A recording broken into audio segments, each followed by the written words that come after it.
I am unmuting us. You're unmuted now. Mhm. Good, all right. Thanks, guys. Thanks for your patience, everybody. I appreciate it. I'm sorry I was running from one meeting to another. I'm gonna hop on Zoom here with you so that we can you know, put up here on the screen. We're gonna start with buyer agency first, because I'd love to see kind of how it's going with you guys and get some feedback from you on the form and stuff, as opposed to the purchase agreement. I think the purchase agreement's pretty straightforward for the most part. I'm also happy to answer questions about that and we can go over it. But I'd love to kind of hear about how things are going with the buyer agency, because as the broker, I don't really get to do it that often. I've only had maybe 10 clients altogether sign it, and they're clients of mine that I've had for a long time, years, and it hasn't been a problem, but meeting new people, I'm just wondering kind of how that's going, so. I would say, if you have any I do it all the time. any I will thoughts. say, I actually don't mind it because I've made more money on the buy side with having this agreement in place. On 2 different occasions, I mean, my buyer was okay with it, but my buyer also brought an additional 1% to the table. Okay, So, and there's been, in those 2 incidents that's happened to me, I actually was paid more than the listing agent. I've had that multiple times, paid more than the listing agent. But outside of that, I won't go down that road as much as just initially meeting somebody, going through it. I talk to them. I always add an extra 15 minutes to my time with just them. need the Zoom link. I don't know why I never have it. When Cause I never send it to you. when I meet with people at those locations, first time meeting them, I try to add 15 more minutes to showing, knowing I have to talk to them about that. And I talk to them about 2 documents. I always go over the consumer guide to agency relationships first, because I think that's also trust building with that. And then I go to them, because you talk about money, people get uptight. But I try to tell them, I said, there's 2 things that came out of this lawsuit. And they said all 50 states have this, but every state has their own slight differences. Like this has to appeal to to those who were real estate agents, realtors. They're working on stuff with wholesalers and lawyer attorneys that deal with real estate, so we're all on the same page. And then I go through, I said, there are 2 things that came out of the lawsuit. We have to have a time period to work together. And I said, since I'm just meeting you, it's my goal to earn your trust and such, and hopefully I earn the right to serve you in this way and work for you. But I just signed a 1-day contract. Everybody, that automatically calms people down. And then I go, and I said, and then we have to also talk about compensation and here's why and things. So then I do that, and I put in that, we have this fee for our transaction fee for the office that the broker we work for, that we do not ask the other side to pay. I gotta stop doing 100 things at But once. this is what we ask for, and we are usually at 3%. I go over minimum, if it's 60,000 or less, then we have a minimum. If we're not doing that, then we don't have a minimum. And I talk about the retainer and where we're seeing some of that, but it's not in Ohio, we don't see it, but at some point it might be. And then I read the paragraph 2 below that, it talks about legacy group will compensate you whatever the other side is giving, and that we don't base whether we're gonna show you a property or anything based on what compensation is being offered, or if there isn't any, and things. So you're not really getting pushback, is what you're saying? I think when you hit it directly, it's okay, and I think telling them it's a 1-day contract. And so I go through that and I have them initial that 1 day right away, and when I go through everything, get to that last part and read everything, I say, now if you're happy with this and everything that's here, signing the 1-day contract, this is where you print your name, you sign today's date, and then I sign here, and I don't get pushback. Anybody on Zoom or you guys, I don't know, hopefully you can hear what was said. Yeah, hopefully you guys can hear what Scott was saying, but I'm glad to hear that we're not getting pushback. Like I said, if we are, let me know, but I was at a meeting the other day where, well, actually it was our day.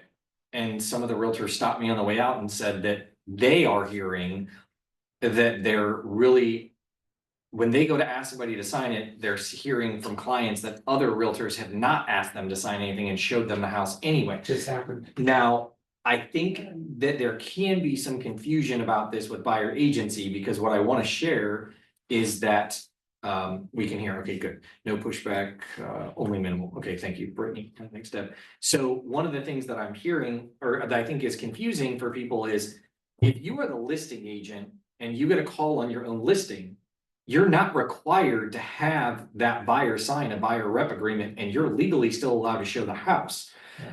If you're the listing agent, you still have to get them to sign a consumer guide to agency when you show the property. So I'm wondering if a lot of times when we're hearing this out there, that agents are not getting something signed, if it's because they are the listing agent, or if there really are buyer's agents out there that are not getting it signed. Last week I showed a property to a young gal and she met with another agent who was. Buyer was not the listing agent, didn't go over any documents with her. That actually made her trust me more. The fact, I mean, That's it was minutes before, like 15 minutes before we met. And I think it made, because I talk about ethics, talk about who we are in that way, and I think it made her more trusting that I did do those things. Well, that's good. I mean, like I said, I'm glad to hear that we're not getting a lot of pushback, and you know, if you are hearing agents or clients that are saying agents aren't having me sign it, you're doing the right thing. You have to get it signed. It is required. I think that, you know, we're gonna introduce some of the other brokerages in the K1 network to our representation agreement, because from the feedback that I've gotten, nobody has really, this one's been in place for a while. It seems pretty good. I haven't heard anything from anybody that says, oh no, this is terrible, or, you know, people don't wanna sign it because it's 4 pages or 5 pages or whatever. One of the things I do wanna point out though is, you know, this agreement does not have a spot on it where you can just do an address for a showing, right? And one of the ones that Shervinic does, it's only a 1 page, it's very small, and it has an address specific. The thing is what's happening on those, and the division has been seeing this, is it's required that you have an end date on every buyer agency agreement. Ours does have an end date. Ours says on line 6, begin date and shall end on midnight at this date. So even if you're modifying this agreement to say, I'm not doing a time, but let's say I'm not, you know, I'm not doing today through midnight on today. As you're saying, Scott, you know, you're getting them signed for just maybe that short window. You can do that, but if people are writing in like it's exclusive to 1234 Main Street and you don't fill anything else out, that's a violation. You always have to have an expiration date, even if it's address specific. So for those agents that are using it the way it's written, great, but if you are modifying it and putting in a specific address, you still have to put an end date on line 6. It can't just be indefinite. There's one thing that probably, there's the spelling error, I'm sure you're aware of it, the consent delegation. Yes, I think we changed that. Okay, mine doesn't have it changed that I put it, so maybe I Hang on, can let's pull see. it out. Oh, yeah, consent. No, that's the way the attorney spelled it, but we'll change it. That's fine. That's easy. That's the only thing that Yeah, I like us to look yeah, great all around. yeah. No, I agree. I understand. All right, well then, we'll just go ahead and go over the exclusive representation, because again, it is exclusive to Legacy. I mean, it's exclusive to you as the agent. But it just says that basically that client is saying, I'm only gonna work with you exclusively, and you're saying, I'm only gonna work with you. It's a two-way street. This is not just, oh, what am I doing, you know, or what are you doing? This is, I'm working for you. These are all the things I'm going to do for you. I'm gonna have loyalty, obedience, all those things to you. And it lists some of the things, the assistance, you know, to the buyer of what you're going to actually do for them. Which I think is important, because sometimes as agents, we don't articulate all of the value that we bring to the table. Mhm. And so by kind of having it in there, they can say, oh, you're gonna provide me with some great information. You're not just worried about yourself and what you're gonna get paid, right? You're actually worried about me as the consumer, which I think is the most important thing. So line 6, yeah, it is a start date and end date. It could be the same day. It could say that, you know, today we're doing it on 10/9 and then it ends on 10/9 at midnight. You could absolutely do that. I don't recommend doing a 1 day, but certainly you are welcome to. I also don't recommend doing a year. I've seen where agents are doing a year, and I think that's really excessive. I mean, I think to me, if you're doing a 3-month time frame, even a 6-month time frame, you know, could be okay. But really, to try and get that value add with your client, not locking them into a long period of time. They're gonna re-sign with you if they like you. They're gonna understand all the work that you're doing for them. And the other thing is too, is again, as a brokerage, we are not going to go sue a consumer when they go work with somebody else, right? I mean, so no brokerage has done that yet that I've seen. We're not gonna be the first ones to do it, as I've said. So because you think you're locking them into 6 months or a year or whatever, if they don't want to work with you, chances are you probably don't want to work with them either. So try and make that a win-win and just say to them, I'm willing to do this as a 1 week, a 1 day, whatever it is that you can get them to do.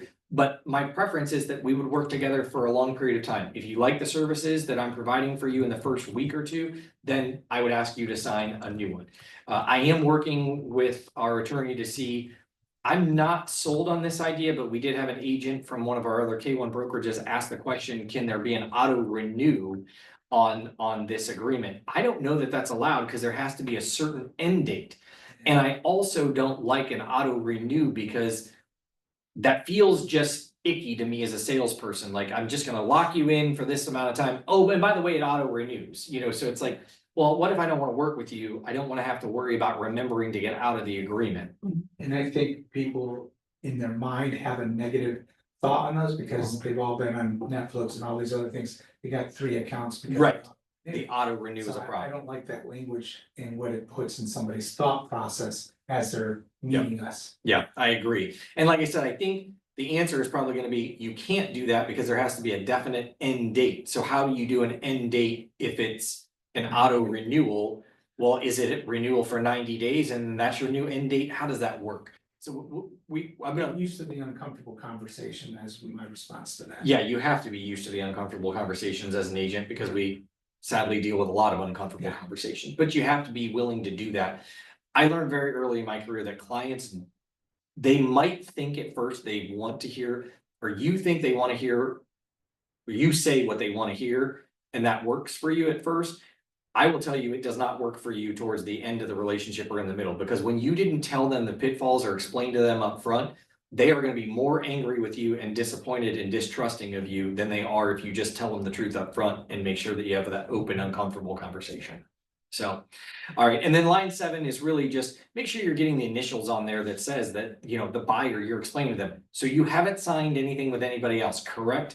I want to make sure I understand that whether it's an exclusive or non-exclusive relationship that you may have signed with somebody else, have you signed with somebody else? Are you looking only in the Stark County market, Summit County market? Where are you looking at? Let me understand where I'm helping you, because that's where you can say, oh, you're working with somebody in Columbus? Okay, great. That's not my market. So you aren't going to initial here because you are in fact working with another agent in a different market in the state of Ohio. Let's put that on the agreement that says that you're going to work with me in Summit County, Stark County, whatever. It's specific now to an area as opposed to the entire state of Ohio. So that's where these paragraphs should be prompting good conversation with your consumer to understand what they're looking for and what your services are to them. All right, and then for the most part, I'm just gonna go over the blanks. If you guys have questions about anything, talk to me about it, but I'm gonna go over the blanks really for the most part. I think the duty, I will stop there on lines 21 through 28 just to say, you do have a duty to your consumer, which is, the old car, if you will. That's our obedience, loyalty, honesty, all of those things that we have to, an agency relationship produces with a consumer that we are obligated to do. One of the things that I will say is a lot of agents have asked, well, maybe not on the buy side, but on the list side, do we do limited service listings or limited service buyer fiduciary duties? And the answer is no. We do not waive any of our fiduciary duties to a consumer, whether they're on the buy side or the listing side. We are a full service brokerage. You do not have the right to pick and choose what obligations the licensing law has for you to say, oh, I'm good with this, but I'm not good with that. No, you have to follow all of the obedience rules, loyalty, confidentiality, honesty, all of those things. And really, the duties to the buyer is explaining to that buyer too is whatever you share with me is confidential. If you share something with me, I'm not going to tell the other agent that. So, that also adds trust, because if a buyer says to you, oh, well, gee, Scott, I am willing to offer 200 on this house, but I only want to do 190 at first. That does not mean that you as the agent should say to the other listing agent, oh, well, my buyer's willing to go up to 200. No, that's confidential information that your buyer shared with you. you're gonna keep that trust with them. And so that's a great opportunity for you to show your loyalty, but then also the duties of the buyer back towards you, is to say, if you go to an open house, I expect you to register with that open house saying that I'm your agent, right? That's the duties of the buyer. If you tour another house somehow at an open house and you have interest, you're calling me.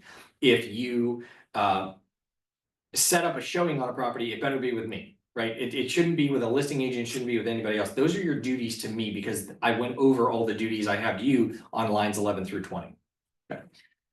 And then property condition and due diligence. This is really just a great way to say, again, as your buyer's agent, I don't know everything there is to know about these houses because I haven't lived in them, right? You're buying a property as is, so I definitely recommend that you do a home inspection.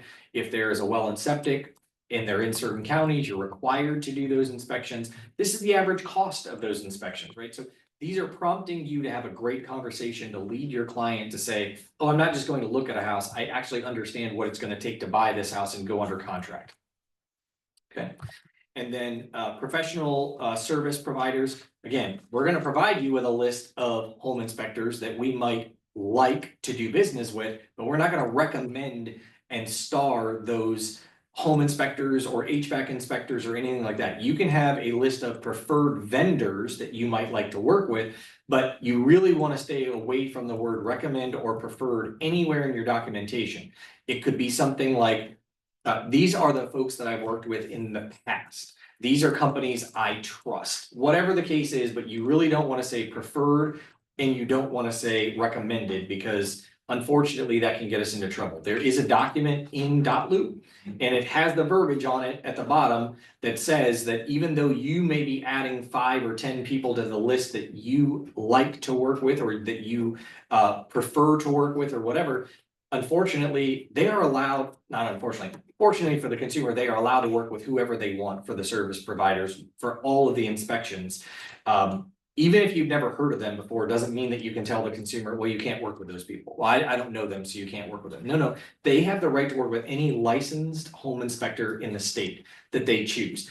It's always great if you provide them with a list of ones that you've used in the past, but again, stay away from recommended or preferred. Those are the 2 words you definitely want to stay from.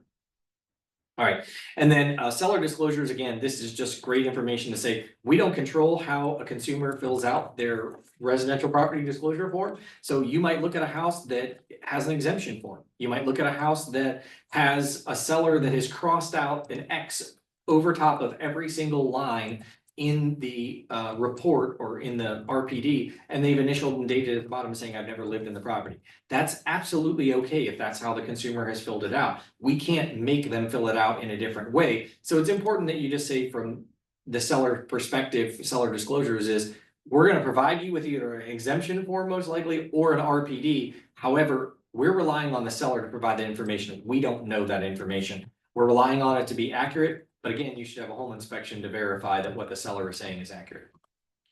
And then home warranty, this is a great time where you can talk about the home warranty and say, we might look at a home where the seller's offering a home warranty. We might look at a home where there's not, but this is an option for you. And it actually would not be a bad idea to give the brochure to the consumer when you're meeting with them for the first time to go over this, depending upon how much time you have. If you're meeting at the house, that may not be the best time, but if you're doing a consultation prior to, give it to them so that by the time they're ready to write an offer, they can go, oh, you know what? I did review this. I would like to have a home warranty put on the property. I want the seller to pay for it. I'm willing to pay for it. So that way you're not scrambling at the end to say, do you want a home warranty? Do you not? Well, what is that? What does it cover? So a great opportunity there. And then when we go into the compensation, to Scott's point there, line 60 through 69, I've not seen any agent yet use 67 through 69, which is the retainer fee. I do think that at some point in our careers that will be coming. I do believe that is where our industry is going, is to say, if I have a commitment to you, I'm going to work on your behalf.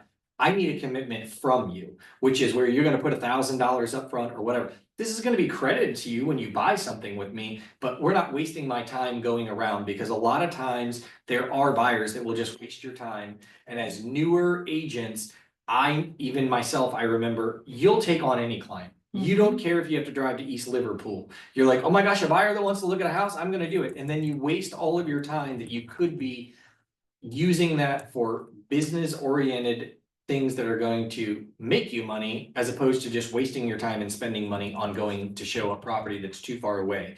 So we haven't seen that yet, but I do envision that in the future. It's there for your use if you want to use it. But line 63 through 65 is really just line 64 is the biggest thing. What is the dollar amount? Okay, so we know that on line 1 on 64 is our $295 or whatever your team or group is charging, or you as an individual agent, and blank percent. So, Scott mentioned that he said 3%. So one of the things I can say is at Keller Williams, you can talk to any Keller Williams legacy group agent. We can all talk about commission because we're at the same company. What you can't do is when you're talking to the consumer is, let's say, for example, you put $295 on line 64 in the first box and then 3% as you're negotiating. And maybe a buyer might say to you, well, is that a normal percentage or is that the average percentage? And the answer is you can't answer that other than to say, at Keller Williams Legacy Group, I charge or we charge. That you can say, but you can't say, oh yes, 3% is an industry standard or 2.5% is an industry standard or in our market. Yes, Scott. The other thing, to your first question about what our experience is out there, the other thing I think that when we talk about that and say this is what we charge as the Kelly team, we also have that conversation, which is gonna come up with, that we always ask for them to, the other side to pay for that. Yep. But ultimately, this is the bigger part of the conversation, it's part of the negotiation now. Yeah. That as we are offering, if the numbers work right for the seller, then they're gonna be willing to do that. If we bring that price down, maybe those numbers don't work, then they might counter that. And the same if we're doing the sell side, we always tell them it's just part of the negotiation now, and so. And it is part of the negotiation, absolutely. I mean, it's a great way to sell it to the consumer. Now, the third blank on line 64, I will say, again, if left blank, it's not applicable. I really encourage you to leave that blank. And I say that simply because if you put a minimum in there, if you're using the first two lines, if you're using the first two blanks, leave the third blank blank. But if you're not using the first two blanks, maybe you are charging a minimum of $3,500. Maybe you're looking with an investor or $2,500 or whatever that is. But if you fill out the first two blanks, you should leave the third one blank, leave it vacant. And I say that because buyers are very savvy and buyers are savages when they want the house that they want, right? I mean, and all of us are, if we can get a better deal, then we're going to try and do that as consumers. So one of the things that I see happening is if, let's say, for example, you put $295 in the first box, let's just say, and then you put 3% in the second box. But then let's say you put a minimum of $3,500 in this box over here. Unfortunately, when you're in a tough negotiation, that buyer client might come back to you and say, you said you represent me for a minimum of $3,500. Yes, I know I'm buying a $300,000 house, but we can't get the deal together because the seller isn't willing to pay your 3% commission and I don't have it to give you. Would you consider reducing your commission to the $3,500 that you said you would do at a minimum for? Now, chances are you're going to know what the price range is that the buyer is looking at, but you may not know that. You might get a consumer that says, yeah, I want to go look at houses. And a lot of us will show the first one or two houses to a consumer that's not pre-approved yet as we're working on getting them pre-approved. So they might think that they're pre-approved for $200,000 when in reality they might be approved for $300,000 and they're comfortable with that. So I've seen a lot of agents short themselves on the commission because they aren't prepared to have that conversation with what the buyer is approved for. And so if you put $3,500 in there, a savvy buyer might come back to you and say, hey, you said you do it for $3,500. I need you to reduce this to get this deal together. So just be careful filling that section out. I would always recommend that it's blank. You're going to use one or the other, in my opinion. Okay. And then we covered line 67 through 69. Again, we haven't seen a retainer fee, so I'm not going to worry about that. And then again, it just says on line 70 through 73 that, we'll credit you with any compensations that the seller or the listing brokerage is offering.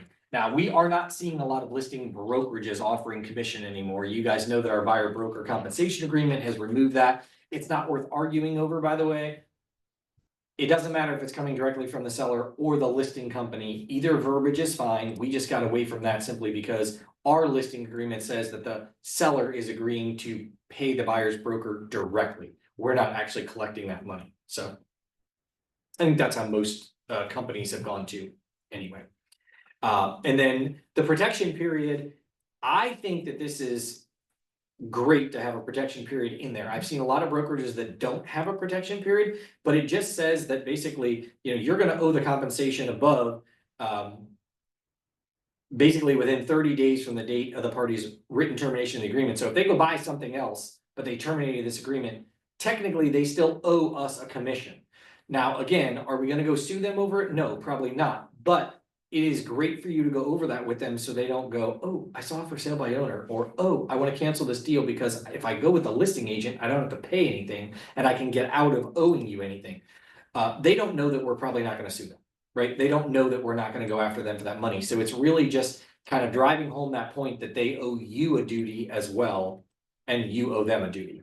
And then the termination, I'd love to hear from you guys a little bit on line 82. What's the number you're putting in there? I mean, I recommend 5 or 10 days, I think. But you could put 30 days advance written notice. I think that's getting a little bit aggressive, but the termination in there is very important so that they don't do what I just said, which is go, ooh, I can get out of this in 1 day with 1 day's notice. I'm gonna go right with the listing agent so that could cause a whole procuring cause situation, but they may not owe you the money, another brokerage might, but. So termination, what are we seeing? What are you guys writing in there? Per your last buyer agency, I put 10 days. Okay, We have pre-written in ours. Okay. But when I'm conversing, I use that to our advantage and I say, well, our standard that we do at our brokerage is 10 days. Yep. But I tell them that the truth is, we don't wanna have hostages, we want Yep. volunteers. And so if you call us up and you want out, this and that we're good with that and stuff. The only time I said we would have difficulty with that is, let's say, we've been showing you houses, we show you this house and you love it, but then, oh, your best friend Tommy just got their license and you wanna do them a favor and have them write it up, then I think we might argue a little bit over that one, and they say, oh, I get that, yeah, you've done the work. So it's just having that conversation a little bit before Upfront. that they know. Yeah. That's how we utilize it. Yeah. I usually put a couple days, Okay. so that way when I put that, the length of it is for 3 months, it's not as bad or. Okay. So they feel like, okay, well, but for some reason I wanna get out of that. Yeah, no, that's fine. Yeah, I would just say, I mean, at least, 5 to 10 days, I think is a good standard. I certainly would stay away from longer periods of time than that. But also 1 or 2 days, I mean, that's probably a little bit short of time because the way the market's going right now, the chances of home being on the market in 2 days from now is still pretty good. It wasn't months or a year ago, they were selling within a day, but the fact that the market time's a little bit longer, you can stretch that time out a little bit more so that way they're like, oh, I don't want this house to get away from me in 10 days, so. Can I ask you, go back to protection period? So. Yep. I may have misunderstood that because the way I've been expressing that is that, let's say we're under contract for a house, it's closing in 5 days, but this agreement is going to have an end date now, that it extends it an extra 30 days so that we can still close. Is that accurate? Well, so the buyer broker compensation agreement is gonna cover you. Or the listing agreement, depending upon which side you're on, Yeah. for procuring the compensation. Even if this, let's just say to your point, Scott, so let's just say that, today is October 9th, but I got this signed on September 1st. And it was gonna expire in 30 days, right? So, but I've already got the client under contract on a house. Yeah, this agreement may absolutely be terminated at that 30-day mark, but I now have a document that says that has the buyer broker compensation that we're in contract. This is how I'm getting compensated directly. The protection period on line 78 through 81 is in the event that this is terminated, so written termination. Yeah. Of the agreement and you and your legacy group agent physically toured the property. That's where it's saying a procuring cause case, if you will. If I went and showed you a house and it went under contract and unfortunately you didn't buy it, even though our buyer agreement may be expired. If you go buy that house in the next 30 days, you owe us compensation because we toured that house together. Now, again, that could be a whole different conversation because we could have procuring cause against the other brokerage perhaps if we didn't do anything wrong. But this is just kind of telling the client, you're not getting away from me, right? You're not gonna get out of paying me, is really what it comes down to. Yeah. Okay. And then again, we cover the confidentiality, you know, there's certain things that you have to keep confidential, that you're not gonna share with the other agent. And then agency, hopefully you're getting the consumer guide to agency signed with this document as well, because that's also required since 1996. It explains how agency works at Legacy Group. We represent sellers, we represent buyers, and you can be a dual agent. Not all brokerages allow agents to be a dual agent, and I think that's important that when you're going over agency, not necessarily on this document, but on the consumer guide, you're explaining to the client, we could pull into a house where I represent the seller or my team represents the seller. I still owe you confidentiality, but in those cases, I can't tell you what to offer on the property because I already represent the seller. So I can't try and beat up the seller as well. And that's really the biggest thing is where agency gets separated is you can still write the offer as a dual agent, you can do all the things, but you can't tell the seller, hey, this buyer's willing to go up to 200. And you can't tell the buyer, hey, I know the seller will accept 180. Though you can't say those things. And you know, if a buyer says to you, well, I see it's listed at 199.9 and I'm a dual agent, what should I go in for an offer price? Well, the seller has it listed at 199.9. That is can give. You can't say, well, I think we can beat them up a little bit on price, or based on comps that I pulled, the house should sell for 195. You can't give them that information.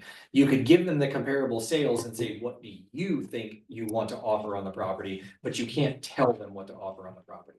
So that, you know, a lot of times when you take that time to explain that to a buyer or a seller, they'll go, oh, never mind, I don't want you to be a dual agent, right? They don't really understand what it means when you're a dual agent. So you've got to explain that to them. And then consent, even though it's spelled wrong, consent to delegation just says that the buyer delegates authority of the brokerage to appoint another licensed agent unless the buyer says that, no, I don't trust this person or I don't want to work with that person. And that's really important because when you go on vacation or if you're just in a jam and you can't show the property or whatever, you can consent to another agent showing it for you. Now, you'll have to add that person to the agency disclosure form once you write an offer on the property because you've now given them private information about your buyer, because now maybe they know what your buyer can afford, how much they're putting down and all that stuff. So that would be important. But it is a great opportunity for you to talk to the client to say, hey, if I'm away, or, you know, in Scott's case, you know, my wife might show you the property, or somebody on my team might show you the property. That gives the opportunity for the buyer to understand, oh, Scott may not always be the person that shows me the property.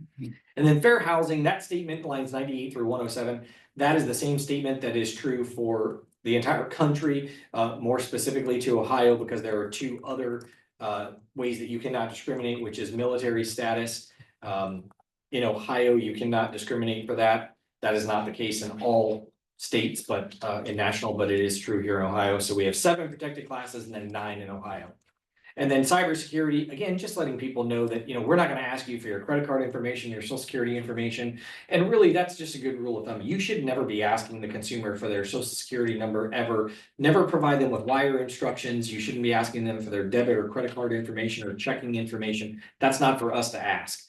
And then any other potential buyers, again, this is where it goes over. You might be writing a contemporaneous offer, right? Inventory is going up a little bit. You have buyers that are out there looking. You might have 2 buyers or 3 buyers looking for the exact same house. And this is just letting your consumer know that I'm not working only with you. You may be interested in a house that another buyer that I have is they're interested. I'll be upfront with you and I will tell you if that is the case. Whoever writes the first offer, I don't have to disclose that we have contemporaneous offers. But you know, if you're the second one of my buyers that wants to write an offer on that same listing, I have to get you to sign the contemporaneous offer form letting you know. And you have to give me written permission that says that I've already written an offer on this property, but I'm going to write an offer for you on this property. And it could be different. I can't legally tell you what the other buyer offered. So, and sometimes they might say, well, if that happens, I don't want you to represent me, or I don't want you, you know, find somebody else on your team or whatever to represent me. But it goes over the risks that you could end up in with your buyer client, right? So that's where that would go. And then the agreement is legally binding. but it does establish a written buyer agency agreement between the two parties. And then you get the client to sign, print, and then they can put their current address and their telephone number and then email address. And then you as an agent, please make sure you're signing these, because you would be amazed at how many of these agreements that are not fully executed. Agents don't sign them. I found more agents not signing listing agreements, buyer agency agreements and things like that. And it's like, well, if you didn't sign it, it's not fully executed. You don't have an agreement unless it's fully executed. So if you didn't sign it and you call me to say, hey, these buyers bought with somebody else, I can't even call them to say, hey, you need to try and pay us for this. Because unfortunately, you didn't sign it. You don't have a fully executed agreement. So please make sure you're signing this. That's why I have a transaction coordinator. She's great. Yep, no, that's She great. keeps me in line. And then page 5 really doesn't get signed ever unless you have an amendment to the agreement. So, you know, the way that you would be amending the agreement is if all of a sudden you said, well, I charge you 3% and $2.95, but the seller's willing to pay 2.5%, and I know you don't have the other 0.5%. We're gonna reduce the commission to 2.5%. You could do an amendment to the agreement.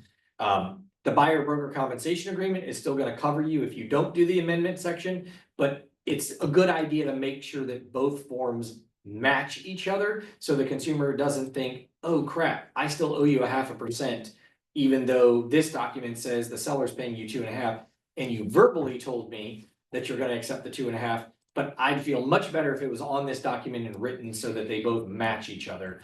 One of the things that you cannot do is you cannot get paid more money than what is on this form. So if you put on this form, if you cut yourself short and say, I'm only gonna charge you $2.95 and 2%, and you pull into a house where the buyer agent compensation is 2.5% or 2.1% or whatever, you cannot accept that additional commission. You can't go back and amend this agreement to increase to mirror that. That is not allowed, and you will get in trouble by the Division of Real Estate if they would happen to audit this. Now, a lot of these are gonna fly under the radar and you're not gonna get audited, but you don't wanna take that chance. That one chance could be the time that you get audited, and we don't wanna see that happen. So please only accept the amount of compensation that you've agreed to on this form. Do not accept more, and don't change it later to increase to meet your needs. Yeah, we explained that up front too, that if somebody's offering more, like we've even said, you know, to a client once was saying, well, can we sign this for less? I said, well, it is negotiable, but we don't wanna lose out on this if somebody's willing to offer to pay that. And we actually lost out once because somebody was offering 3.5. Yeah. We were at 3, Yeah. but I feel still safe at 3. Yeah. Yeah, I mean, at least in my career, I can speak for myself. I know that my real estate commissions have come down over the last 23 years from 7% that we used to charge, you know, at the company I was at, and it was 3.5% and 3.5%. I remember I used to charge then like a 3.2, so 3,000 or 3% on the first 100,000 and 2% after that, or you do 3.5% and 2.5%.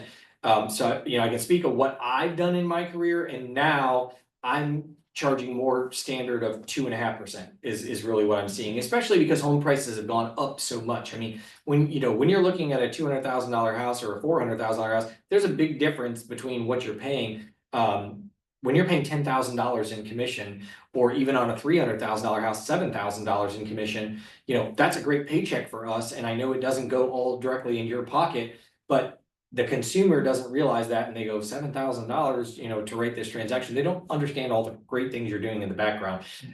So I have seen commission splits reduced over the years at the companies that I've been at, but overall, since the settlement, I would say our agents' commissions, buyer agent commissions, have gone up because you are writing 3% and you're able to negotiate the seller to pay some and the buyer pay some, or whatever the case is. Or the seller's paying it all, or the buyer's paying it all. So I would say don't cut yourself short. You can always reduce it if you need to with the amendment, but you can't increase it. So don't cut yourself short.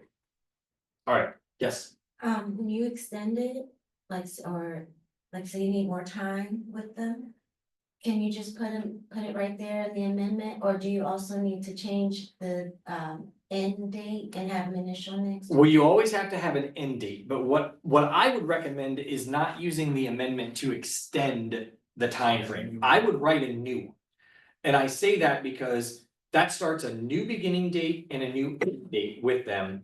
So that if I'm doing 3-month sections, extending this one, you could extend it, but it really takes very little time to get 4 initials or 5 initials on this document. And that the consumer says, oh, that's right, I'm re-engaging with you, as opposed to amending and putting a new end date.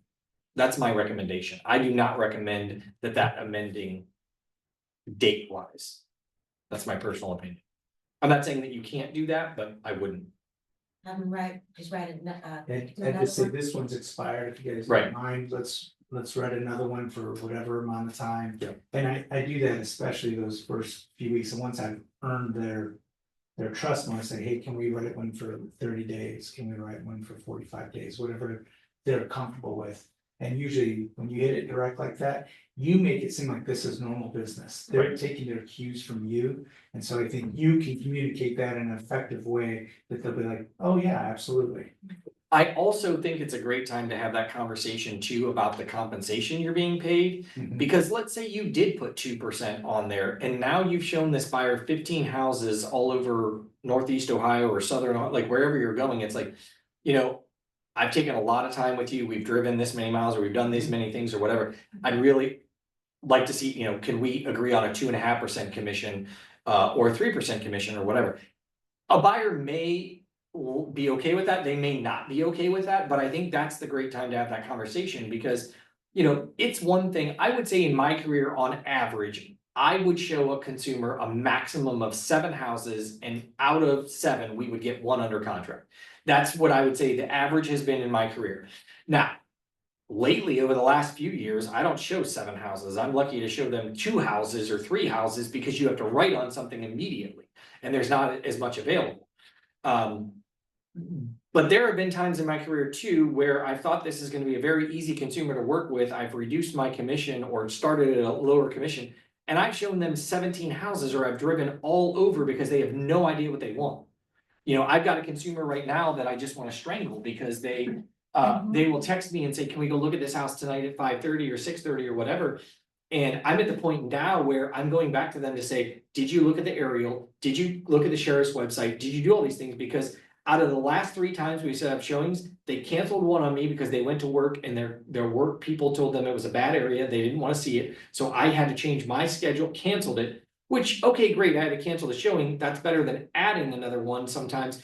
But it's still, I had to change my whole day to fit them in at that time. And then they canceled it.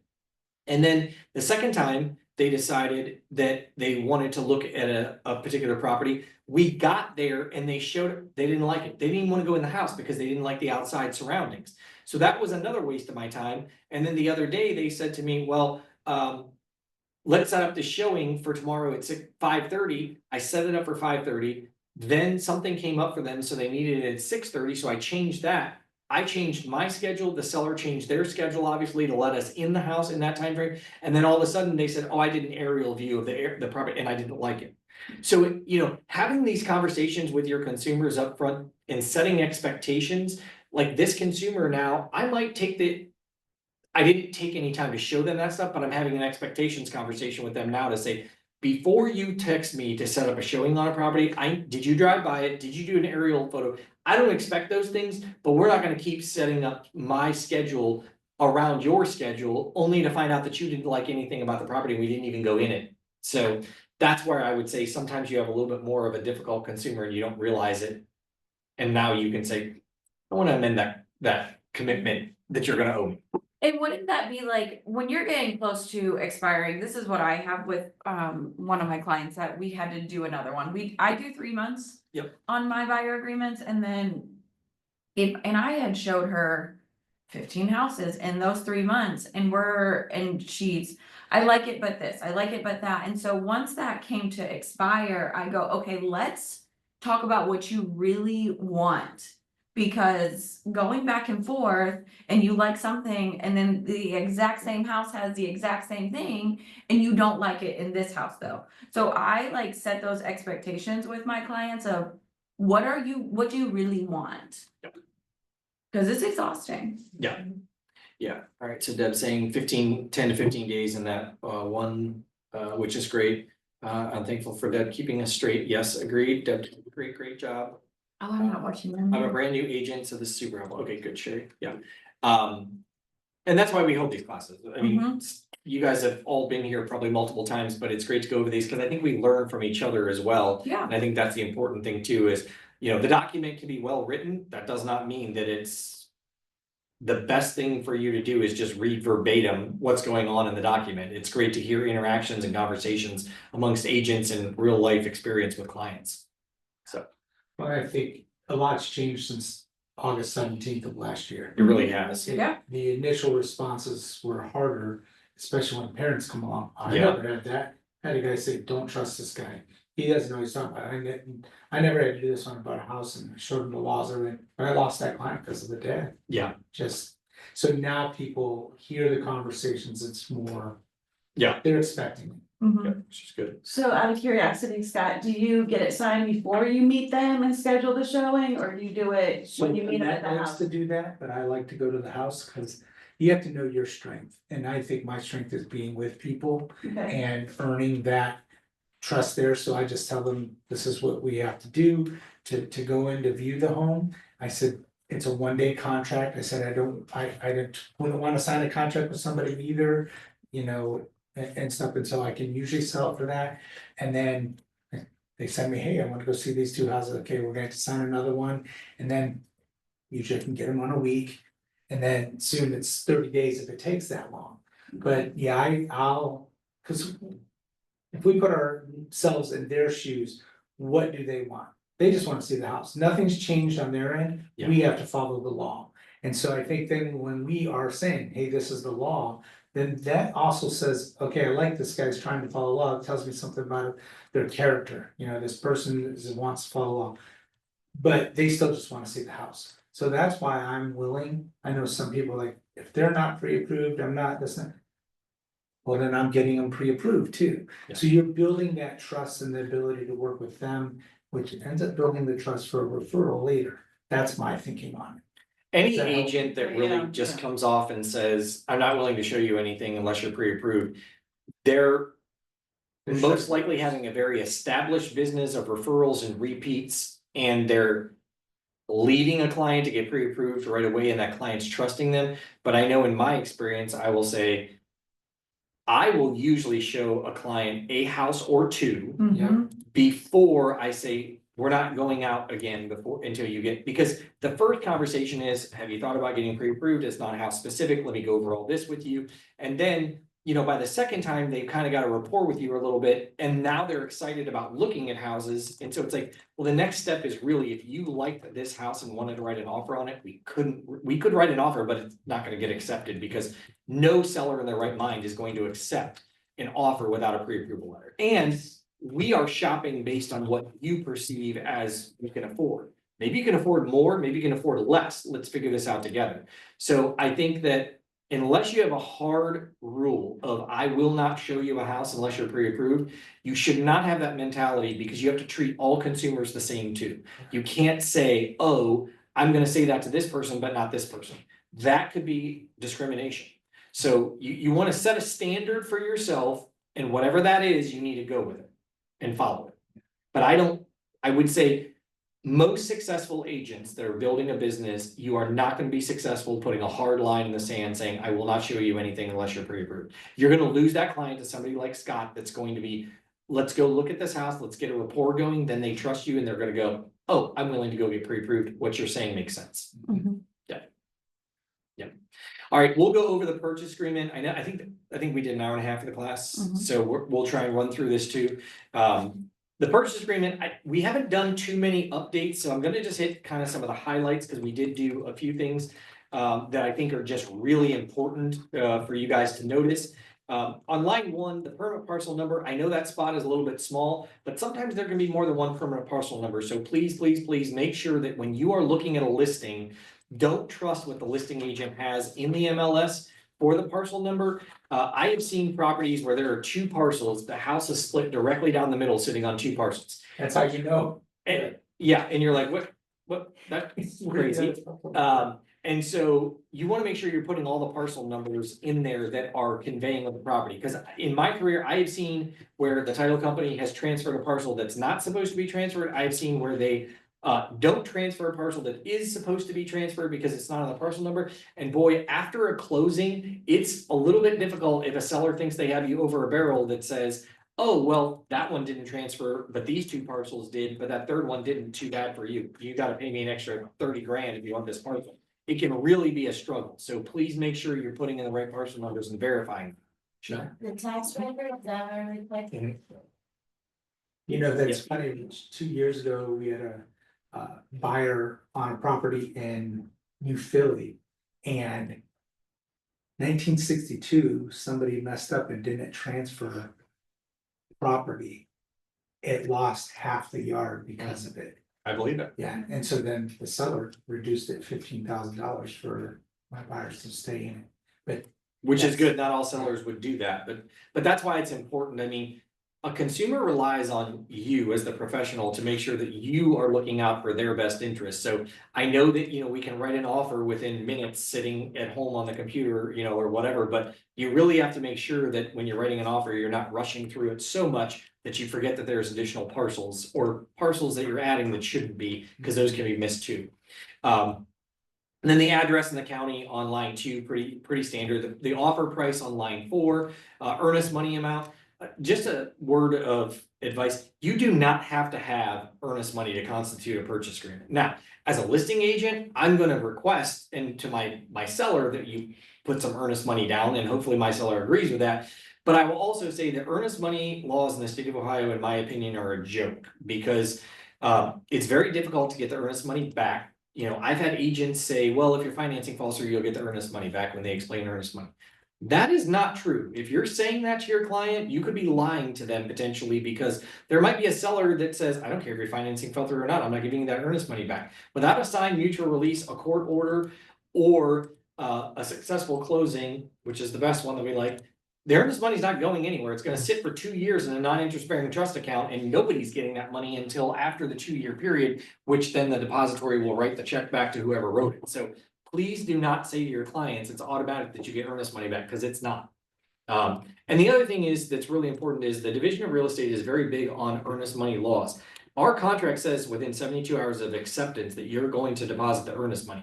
That means you, as the agent, as the buyer's agent, should be following up on a regular basis to make sure that that money has been deposited. If after 72 hours it hasn't, you need to let the listing agent know that your buyer has not followed the contract. I know that's hard, because you think, ooh, I don't want to throw my buyer under the bus, but you're legally obligated to let the other agent know that the earnest money was or was not deposited. I think another thing that Lynette and I have started to notice and make comment to it when we're representing the listing side. What we're doing is, if it's not there, Yep. we're saying, you're not doing the inspections, you're not I doing agree. appraisal till it's there, because that's a way out. And then that, yeah. Oh, yeah, I've seen where buyers will say. Let's say, for example, within the 72 hours, somehow a buyer was successful in getting a home inspector to get in the house because it's vacant, and they get in within 48 hours. And they're like, well, I'll just bring my earnest money to the inspection and pay it after the inspection. Well, during the inspection, they find a bunch of things that they don't like. Then the buyer will just say, I'm not giving you the earnest money. So I agree with you, Scott. Like, there's no hard rule, and it's not in the contract that says you don't have the right to do a home inspection. But if my seller says to me, I'm not letting them do the home inspection until their earnest money is deposited, I will absolutely enforce that and encourage it. So I agree with you. That's why our purchase agreement does not have the opportunity. We had to make some tweaks. Keller Williams Shervinnick is using the same purchase agreement as ours, but we had to make some tweaks to theirs, because they do a little bit different. They kind of follow the Remax Edge contract, which says that there is a checkbox on line 5 to either say the earnest money is deposited within 72 hours or after the final inspection, release of the final inspection. I don't like that. I do not understand why you would do that, because there's nothing holding that buyer to this contract at all. They have zero reason to not walk away. So that's why we only have an hour 72 hours. All right, and then it's in a non-interest bearing trust account. We don't hold earnest money at Keller Williams Legacy Group. None of our brokerages do. If the other brokerage wants to hold the earnest money, great, but we recommend the title company will hold it. Most title companies will, but we also don't care who holds it, as there's no law in the state of Ohio that says who can hold earnest money. It could be the seller could hold the earnest money. A seller's family member could hold their earnest money. The buyer technically could hold their earnest money. We don't recommend any of those things. There's no law that says who can hold the earnest money. It just says it has to be in a non-interest bearing trust account. So it's always a good idea that a broker holds it or the title company. Those are what I would recommend. You know, you shouldn't give your buyer the option, but I'm just saying that there have been times where I've heard agents say, well, it's required that the brokerage hold it. No, anybody can hold the earnest money as long as it's agreed to by both parties. All right, and then the balance of the down payment due, I always say on line 9, it's really important that you understand how much money your buyer is putting down. When I get an offer that says to be determined, I really, if I'm in a multiple offer situation as the listing agent, I'm gonna follow the one that says 20% or 5% or whatever, and I'm gonna ask the question, what's to be determined mean? And if an agent says, well, I don't know, it's between the lender and the buyer. No, it's not between the lender and the buyer, because I wanna know how secure this buyer is. Are they putting 1% down? Are they putting 5% down, 20% down? Because if you're in a competing offer, the more information you're able to put in this contract, the better off you are going to be able to get your offer accepted. As opposed to TBD. I'm not saying you can't put to be determined, it's just not a great look. Yes, So there are some lenders that do a pre-approval where they only say to be determined. and that's fine, but I would say if a lender is saying to be determined, that could be because they've talked to their client about different loan options.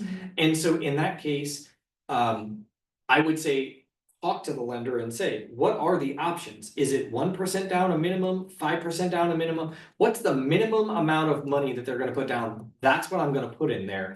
Or I would put anywhere between 1% to 5%. At least that gives me a range and I'm okay with that as the agent, as opposed to saying, I don't know.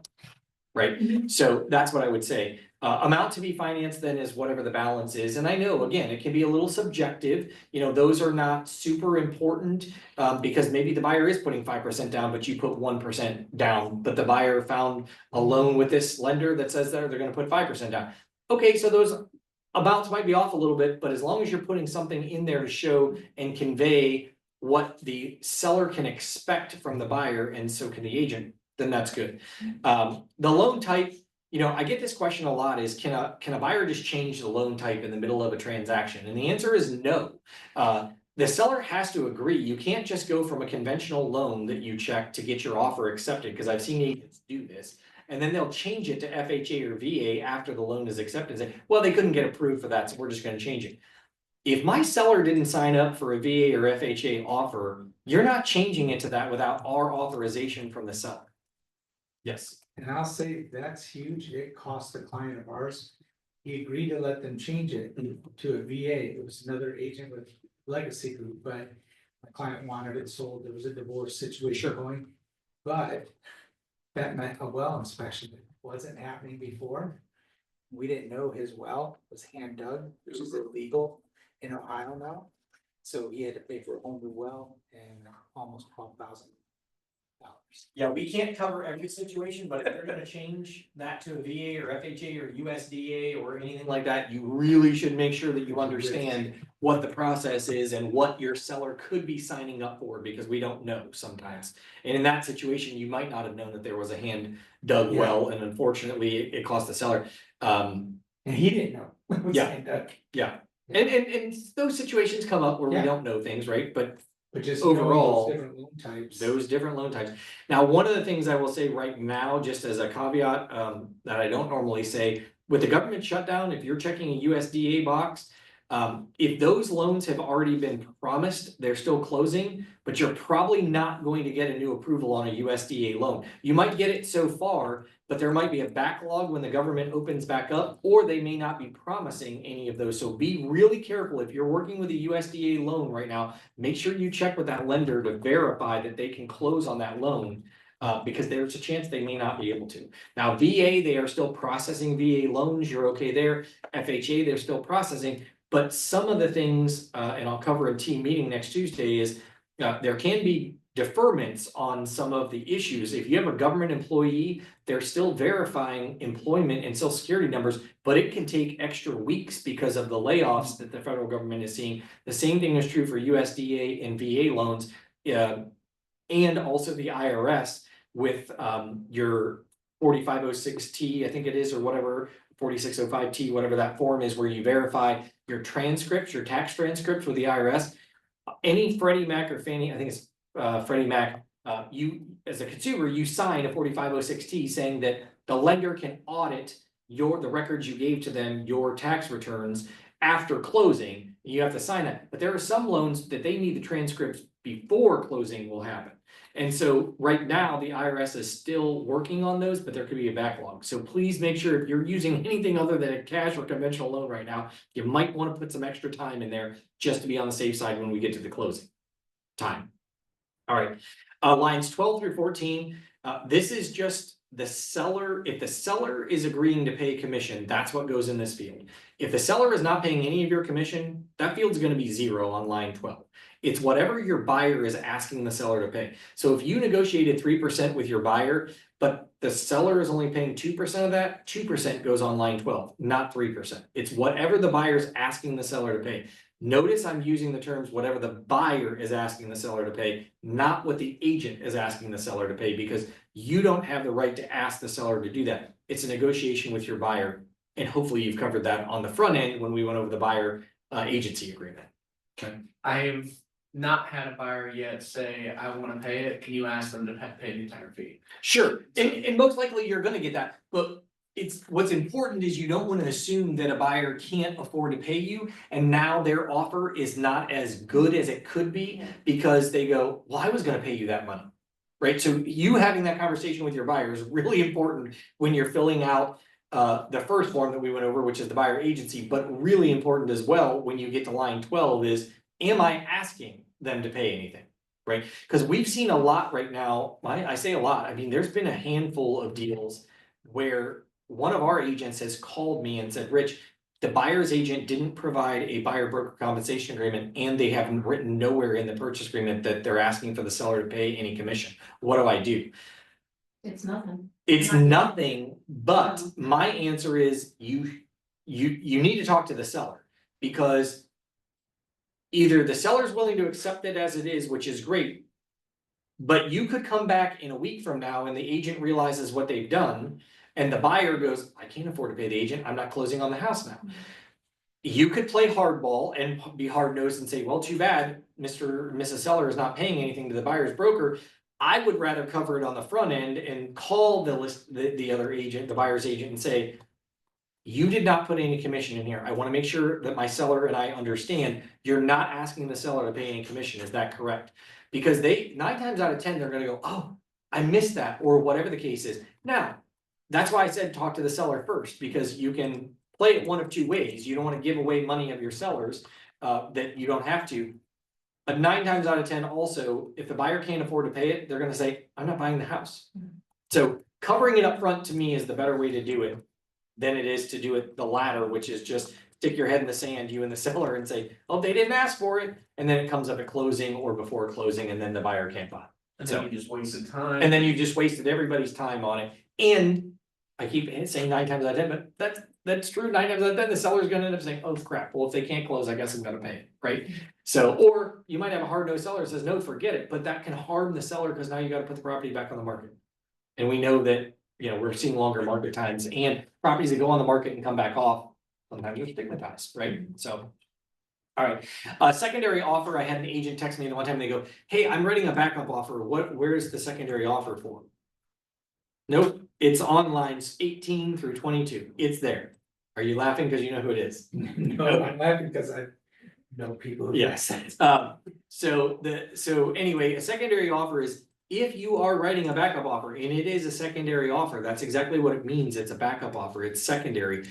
Then you are going to use this box and check, it is a secondary offer. And it says the secondary offer, if applicable, will become a primary contract upon the buyer's receipt of signed copy of a release of the primary contract that they already have. So everything is built in here already, and it also then goes on to say that within 72 hours of that, you'll be providing the earnest money, right? So we are covering all of those things in this for a secondary offer. Then everything else is standard. Everything else in the contract is valid for a primary offer. All right, and then financing, lines 23 through 44, huge paragraph, but basically the highlights of it are that the buyer is going to make a written loan application within 5 weekdays. That's important, weekdays. And then also they're going to have a written loan commitment within blank days. That's on blank is line 25. I typically write in here, if I'm gonna do a 40-day close, I'm gonna say like 35 or 37 days on line 25. If I'm doing a 45-day close, I'm probably gonna put 40 days or 42 days on line 25. You really want that within a 5-day, no longer 3 to 5 day window of the closing date, because that's when the lender is basically saying, hey, we're ready to close, we have conditional loan approval, we just need a few things signed off on, or whatever the case is.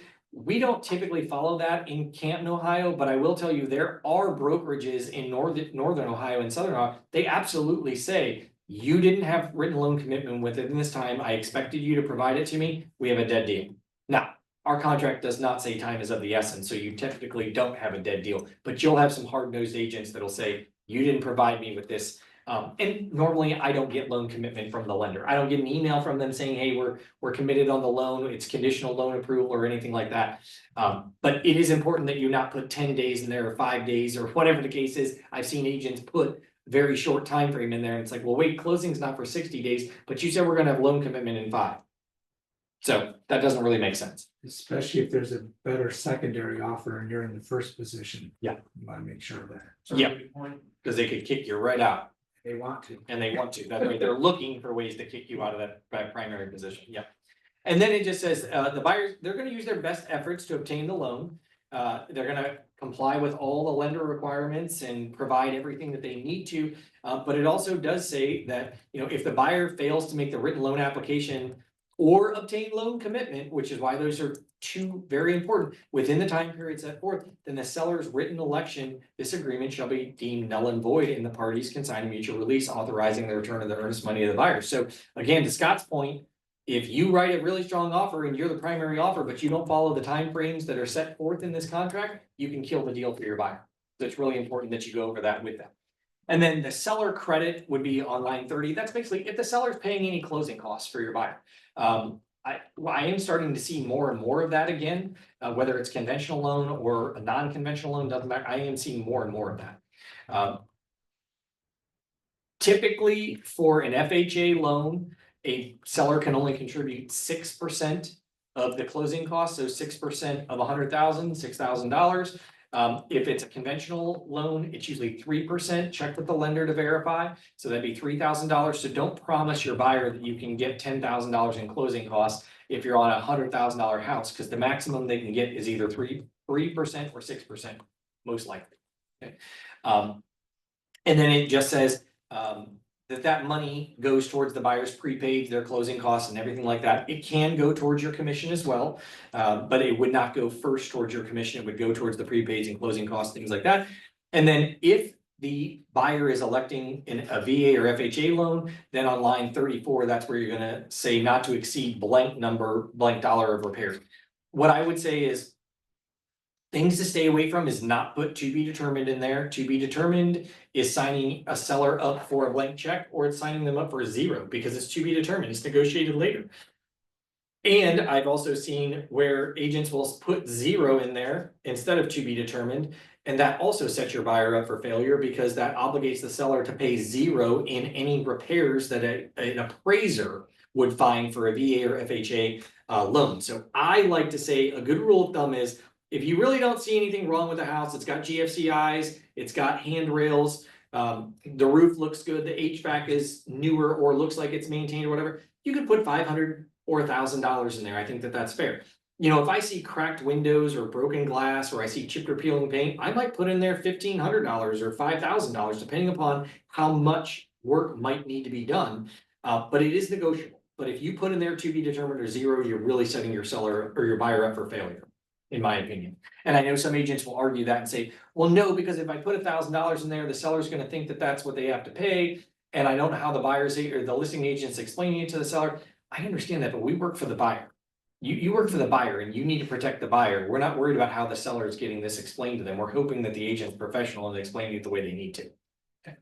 And then one of the things that we do have in here is that, if through no fault of the buyer, but if the closing cannot occur by the date specified herein as a result of any government regulations, which could potentially be the shutdown, that they can't get that loan approval, or a lender requirement date of the closing shall be extended in writing, that's important, in writing, by the parties for a period necessary to satisfy those requirements, but not to exceed 14 days. So it's not automatically signing everybody up for 14 days. You still have to do a written extension. It's just saying that the written extension is not going to exceed 14 days.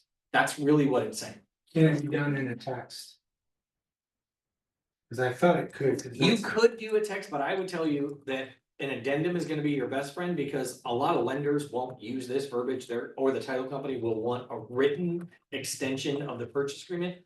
But what I will say is our purchase agreement also says the closing is to occur on or about. So there is flexibility there, but it really depends on the lender and the title company you're working with. I mean, I've seen lenders that were closing 1 day late and they say, before I can give the clear to close, I need this. So it really depends. We try to put everything in there that we think is going to work, but lenders can be different and so can title companies. So, and then at the bottom of each page, you're gonna see the buyer's initials, and the seller should initial as well. Okay. All right, property fixtures, this got us the other day. I had an agent call me because it says on line 49, all mineral rights, if any. We're making sure that that's very clear to a buyer and a seller that mineral rights are conveying with property. I would say, I can't even give a percentage, but I don't even know if I own the mineral rights on the land that I have no clue. Because I don't own rolling hills of sprawling acreage or whatever. I own an acre lot.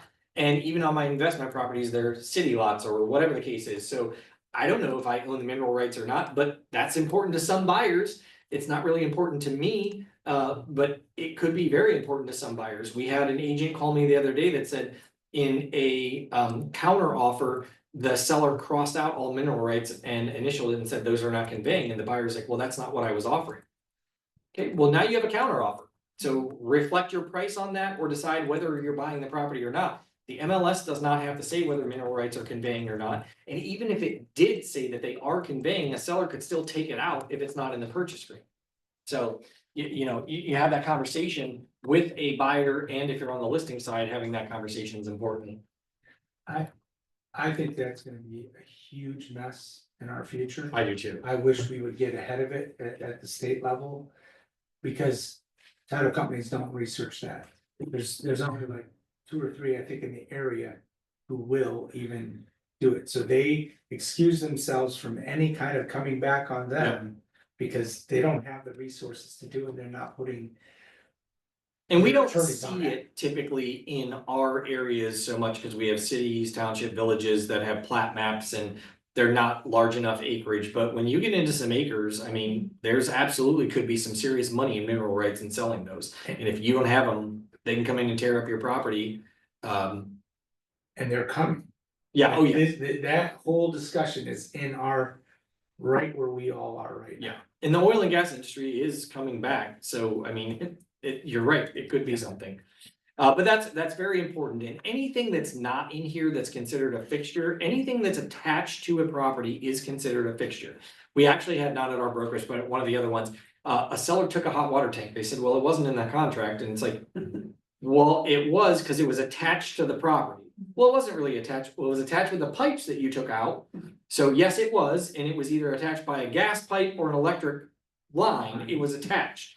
So having those conversations with your buyer is really good too. If there's something that's not attached, it could be taken, whether it's a mirror above a fireplace, a mirror above a bathroom sink. If it's just hanging on the wall and it's not screwed to it. And the other thing is too is, we have in there that all window treatments would stay, all existing window treatments. Well, if that's not checked, yeah, the blinds have to stay, the curtain rods have to stay, but the curtains don't. The curtains are not attached. The rods are, the curtains are. So just having that conversation with your buyers of expectations is really important. And then the refrigerator, whether it's kitchen refrigerator, additional refrigerator, all that fun stuff. The floating shelves, you have to ask, right? Well, a floating shelf, I mean, it really is screwed to the wall, so I would consider that to She be took my side, Lynette just lost. Thank you. fixed. Okay, yeah. I mean, just because, okay, there's a floating floor. Can you take the floor? Yeah, I'm with you. Yeah. You're on the right side of this, Rich. I don't know. I wouldn't say that to Lynette. She's coming for you. I know she's gonna come for both of us. Yeah, she will. I'll tell on you. People that us do. And then the deed in closing, line 64 through 72 is the date, and again, it says shall be on or about. So if you don't make that closing date, I had a seller call once, and they're like, well, they didn't make that date by midnight last night. It's not closing, it's not transferring, it's not this, we're not signing, we're not doing this. And it's like, no, it says it shall, closing of escrow and disbursement shall be on or about blank. It does not say that if you don't have your money, your proceeds by midnight, that it wasn't considered closed. You'll also know it doesn't say anything about the transfer of the deed in here either, because we can't control when the deed gets transferred. Most of us are getting emails from the title company that says, please consider this deal closed and transferred because we've dispersed. It's at the county, and when they file it, they file it. So you want to make sure that you're not promising your seller that, oh yeah, you're gonna have the proceeds that day. Well, you might have them the next day or the day after. And the same thing with the buyer is, you need to sign that day or on or about, and we might have to extend the closing. And then the deed shall be made to line 70, it's whoever your buyers are, or their LLC, or whatever the case would be. It's whatever they want the deed to be made out to is what goes on that line. And I think it's a great time to have a conversation. Line 71 through 72 is just a little note there that just tells you that, there are various ways to hold title. You could be married and maybe have a joint deed with right of survivorship. Maybe you just have a joint deed, no right of survivorship. Maybe you have a general warranty deed. It's hard to say. There's plenty of different types of deeds. Maybe it's a foreclosure deed. So have that conversation with your buyers. You don't have to be an expert on it, but at least get the wheels turning in their mind. If I'm a married couple, do I want to have to go through probate? Maybe not. Maybe we want a joint deed with right of survivorship. Let the title company know that conversation was had. And then possession, possessions line 73 through 77. It does say all personal property and refuse should be removed from the property before transfer of possession. It doesn't mean when you go to do the walkthrough that everything has to be out of the house if you're giving the seller's possession after closing. But it does say that everything should be out prior to possession or transfer of possession. We have gone into many homes where there's just stuff everywhere. So I would tell you it's always a good idea to do a walkthrough of a property, regardless of whether you're giving them possession after closing or not. Because yes, anything could happen from the time that you do the walkthrough till the buyer gets possession. But at least you're gonna know before closing that the basement didn't flood, or there's not a hole in the wall, or things like that. Because we are seeing where people are not doing walkthroughs because they're giving possession after closing. They're just like, oh, well, no big deal. Well, the air conditioner went out 3 weeks ago, but nobody told anybody that and you didn't know it. And it's a screaming hot day, the air conditioner's not running. When you get there and the seller's like, oh, that went out before closing.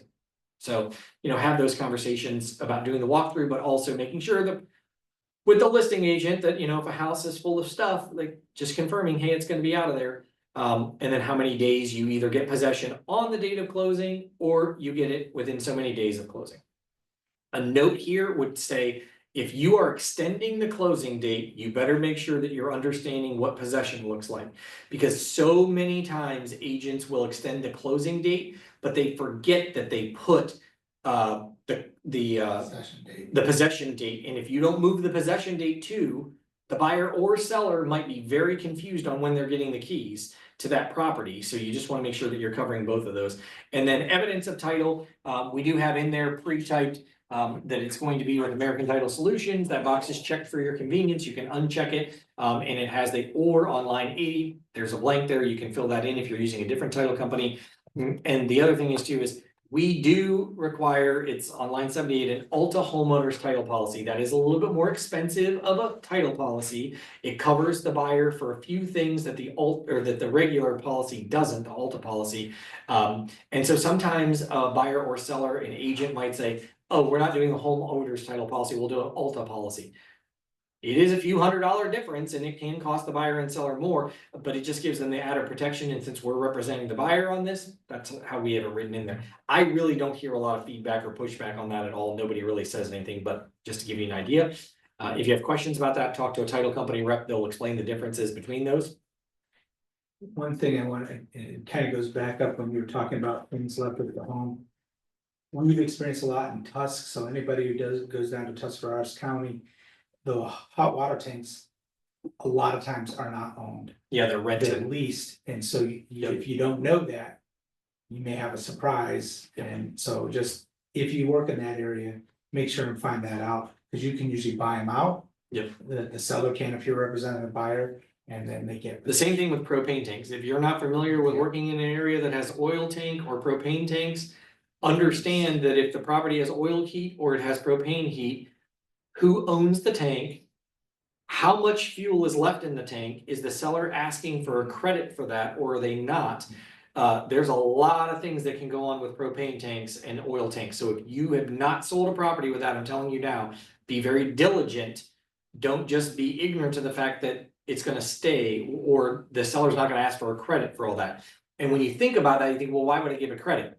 Well, I don't prepay my natural gas bill, so why would I give a buyer a credit for my gas bill? I wouldn't, but propane, if I have $600 worth of propane sitting in that tank, I might want them to pay for that, or I'm gonna build it into the price of the house and convey it with it. And if I don't own the propane tank, when you run out of propane, you might realize that, oh my gosh, there's a monthly cost that comes with a propane tank, or I can only get this company to fill it. So please be aware of that too. Stay within the means of what you understand in a real estate transaction. If you don't know something, ask somebody, because chances are somebody's gonna have an answer for you. It may not always be me, but another agent might, especially when you go outside of your market. So, down in Tusk County, you are gonna see a lot of homes that have propane tanks.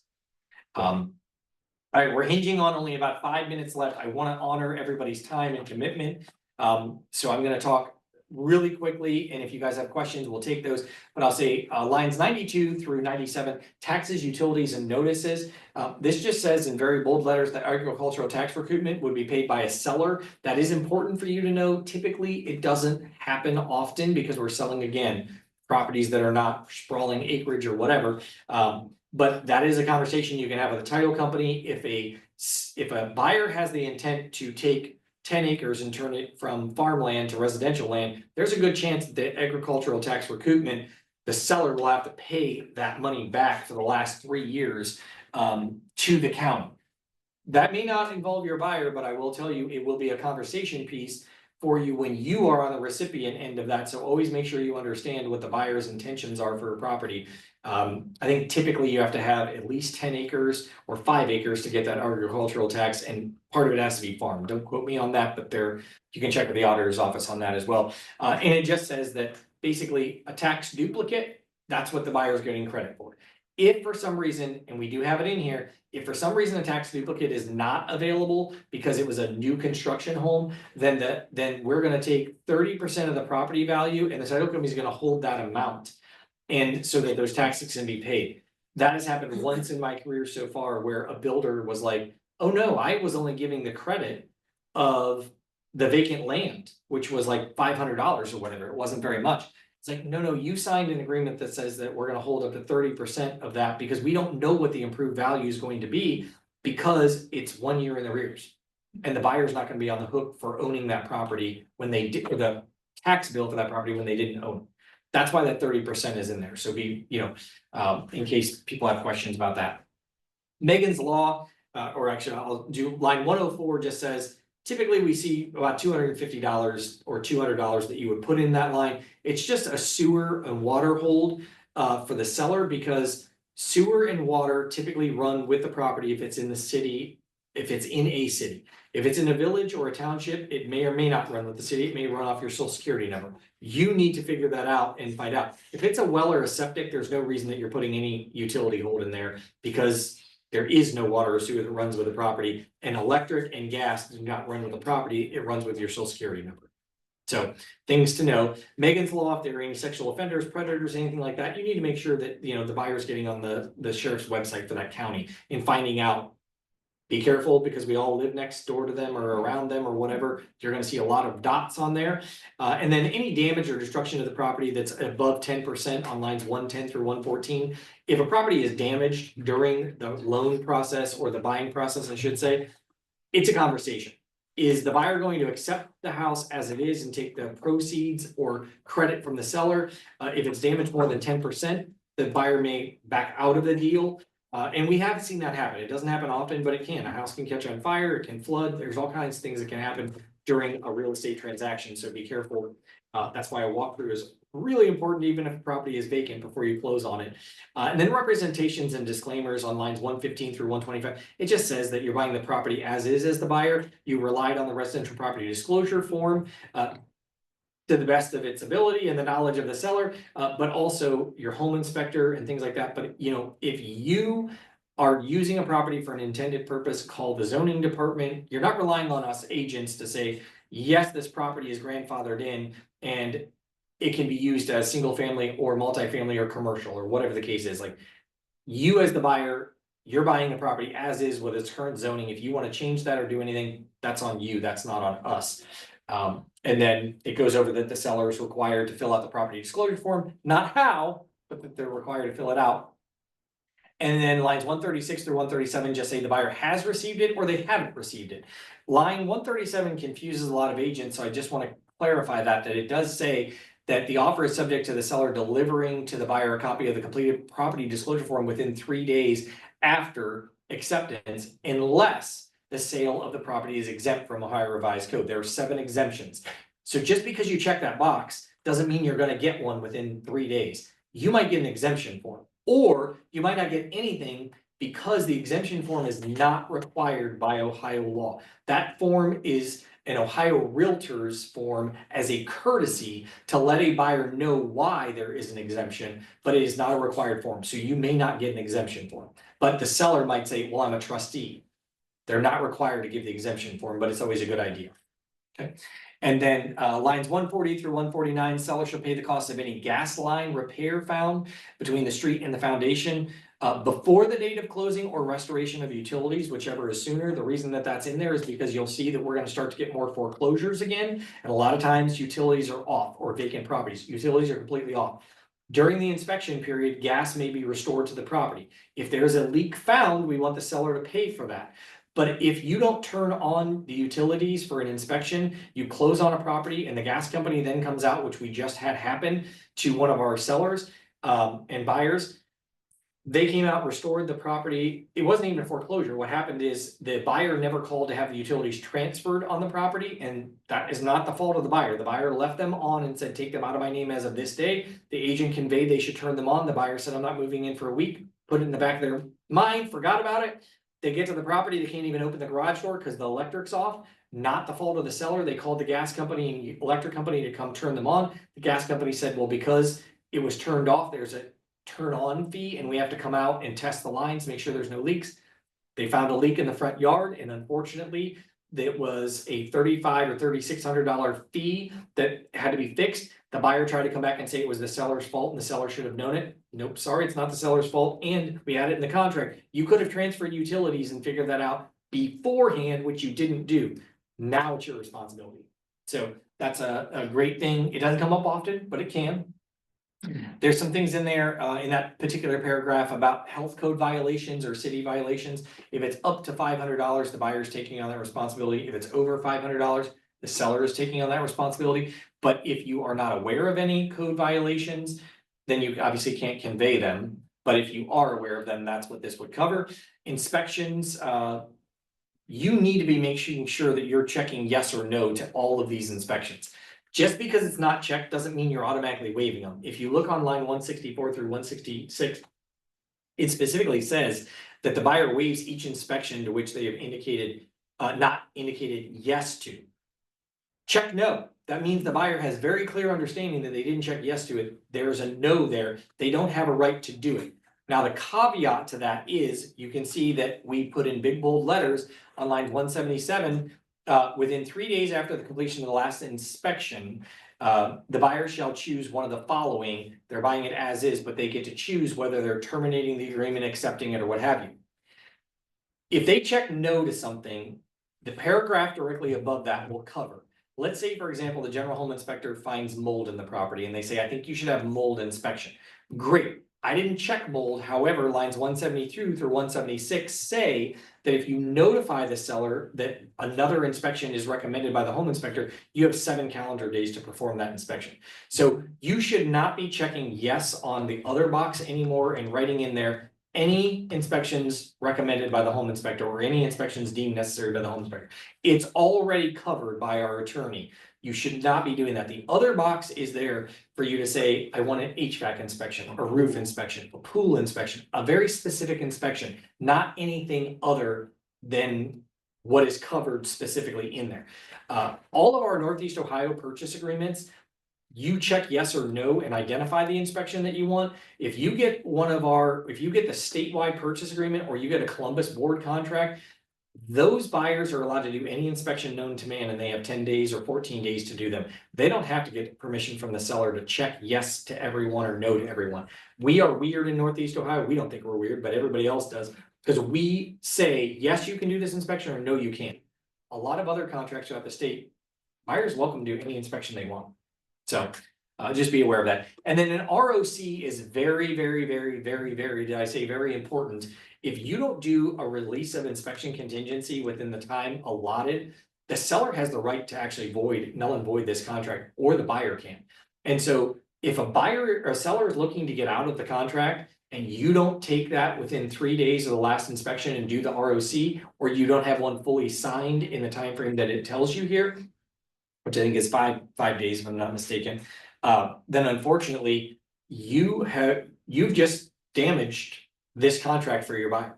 Because the seller can walk away and they can walk away without being sued because your buyer didn't follow the contract. So you need to make sure that you're following the contract. I've seen agents not do ROCs for days and days and days and days, and they just think that it's okay until the seller gets mad and says, you didn't give me one, I'm null and voiding the contract. And then you harm your buyer. Is there any other specific conversations? I'm not gonna go over everything because we're already 5 minutes over. Is there any other things in the contracts that you guys want to go over, have questions about? Yep. Just some feedback, if we go through and we add the selling agent, we add the selling broker. If there's a way to get it to auto-populate their license information, because it doesn't right now. Okay, It's whenever you add them and then you gotta do it again. so I can put in there the license number. As long as if you're putting it in when you first enter it, then it will auto-populate. That is not a problem. So yes, I will take that feedback and get that updated. Yes. So Rich, it's kind of confusing with my license since my other one is gone and I have a new one. So if somebody puts the wrong license number for me, I have to get it changed right away. Well, they shouldn't put the wrong license number. I mean, if they're using what's in the MLS, and now that will be a little bit trickier because newer agents are not getting their license number as their ID number in the MLS. It's a different number. But the e-license lookup would have your active license number. So if an agent's entering it incorrectly, yes, you're gonna want to cross it out and put the correct one in. I don't like that the MLS is not using the license number anymore because that was a great and easy way to just put it in and auto-populate everything, but since they're not, you have to go to e-license to look it up. I don't think it's in there anymore. In the MLS for new agents. It doesn't even have a year that you're licensed anymore, and they're doing that because all of us experienced mean agents would go, I've been in the business 20 years and I see you just got licensed, you know nothing and I know everything. And so because of that, they stopped putting the license number, the year that you were licensed in your license number. And that was the exact reason that they did it. I mean, when I was a brand new agent, that did happen to me once, so. Yeah. I'm not mad at it. So, but I hear you and I can fix that. Thank you. Anything else?